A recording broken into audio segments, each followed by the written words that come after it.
আসসালামু আলাইকুম রহমতুল্লাহ। মহিমান্বিত মাস রমজান আমাদের দ্বারে এসে পৌঁছাতে চলেছে, আর এর প্রস্তুতি স্বরূপ আমাদের সামনে এসেছে শাবান মাসের একটি বিশেষ রাত, শবে বরাত বা লাইলাতুন নিসফি মিন শাবান।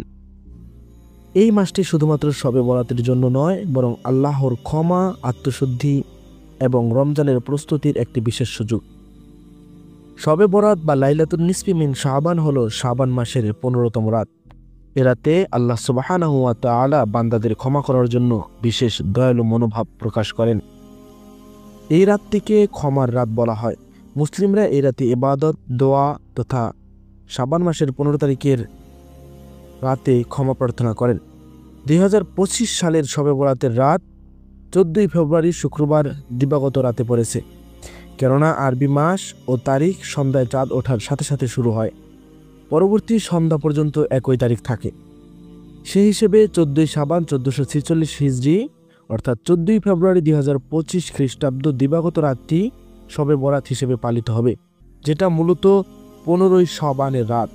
এই রাতে আল্লাহ সুবহানাহু ওয়া তাআলা তার বান্দাদের জন্য বিশেষ রহমত ও ক্ষমা ঘোষণা করেন এবং সেই সাথে তাদের রোজার প্রস্তুতির জন্য একটি অপূর্ব সুযোগ আসে।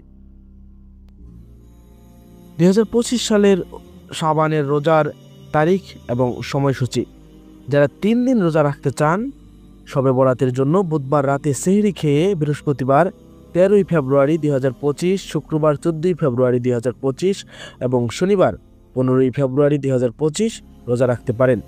যারা 2 দিন রোজা রাখতে চান, বৃহস্পতিবার ও শুক্রবার অথবা শুক্রবার ও শনিবার রোজা রাখতে পারেন। তবে 2 দিন রাখলে শবে বরাতের জন্য 14 ও 15 শাবান রোজা রাখা উত্তম। একদিনের নির্দিষ্ট বিধান রোজা রাখার নেই, আর 15 শাবানের রোজা সম্পর্কে দুর্বল হাদিস থাকলেও 2 দিন রোজা রাখলে 14 ও 15 শাবান রাখাই অধিক গ্রহণযোগ্য। তাই 2025 সালে 2 দিন রাখতে চাইলে 14 ও 15 তারিখ শবে বরাতের রোজা রাখতে পারেন, যা শুক্রবার ও শনিবার পড়ে। যারা একদিন রোজা রাখতে চান, তারা শুধুমাত্র শনিবার রোজা রাখতে পারেন 15ই ফেব্রুয়ারি 2025 তারিখে, যদিও একদিন রোজা না রাখাই উত্তম।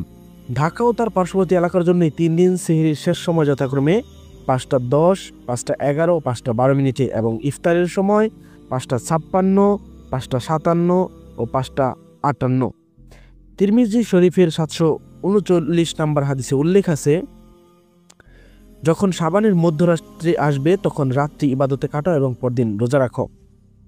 হাদিস নাম্বার নিয়ে এখানে কিছুটা মতভেদ থাকলেও আপনারা এ সম্পর্কে বিস্তারিত জানতে চাইলে ইবনে মাজার 1388 থেকে 1390 এবং তিরমিজির 739 নম্বরের আশেপাশের হাদিসগুলো অধ্যয়ন করতে পারেন। এ রাতে আল্লাহ সুবহানাহু ওয়া তাআলা তার বান্দাদের ক্ষমা করার ঘোষণা দেন। প্রতিটি রাত্রিতেই আল্লাহ বান্দাদের ক্ষমা প্রার্থনা করার আহ্বান জানান, কিন্তু শবে বরাতের রাত্রি এই দিক থেকে বিশেষ মর্যাদা সম্পন্ন। লাইলাতুল কদরকে ভাগ্যরজনী বলা হয়, কিন্তু লাইলাতুম মিন নিসফি শাবান বা শবে বরাত কিন্তু ভাগ্যরজনী নয়, বরং এটা আল্লাহ তাআলার ক্ষমার অশেষ নিদর্শন, অর্থাৎ ক্ষমার প্রার্থনার রাত। শাবান ও মুহররম মাসে সাধারণভাবে বেশি রোজা রাখা সুন্নাত, তবে শাবানের শেষ অংশে বিশেষভাবে রোজা রাখার নিষেধাজ্ঞা রয়েছে, কেননা শাবান মাসের শেষ সময়ে রোজা রাখলে রমজানের কাছাকাছি চলে যায়। অনেকে বলেছেন এটাকে মাকরুহ। রমজানের জন্য প্রস্তুতি নিন। সকল ধরনের গোপন প্রকাশ্য গুনাহ ও ধূমপানের অভ্যাস থাকলে কমিয়ে ফেলুন এবং ছেড়ে দিন, যেন রমজানের ফরজ রোজা রাখা সহজতর ও ফলপ্রসূ হয়। শবে বরাতে ইবাদত করুন এবং আল্লাহর রহমত লাভ করুন। শবে বরাত সম্পর্কে বিস্তারিত ভিডিও চাইলে কমেন্টে ইনশাআল্লাহ লিখুন, শেয়ার করে সকলকে জানিয়ে দিন। ক্ষমা লাভের এ মহান সুযোগ হারানো বুদ্ধিমানের কাজ নয়, বরং হতভাগ্যের পরিচয়। আল্লাহ হাফেজ।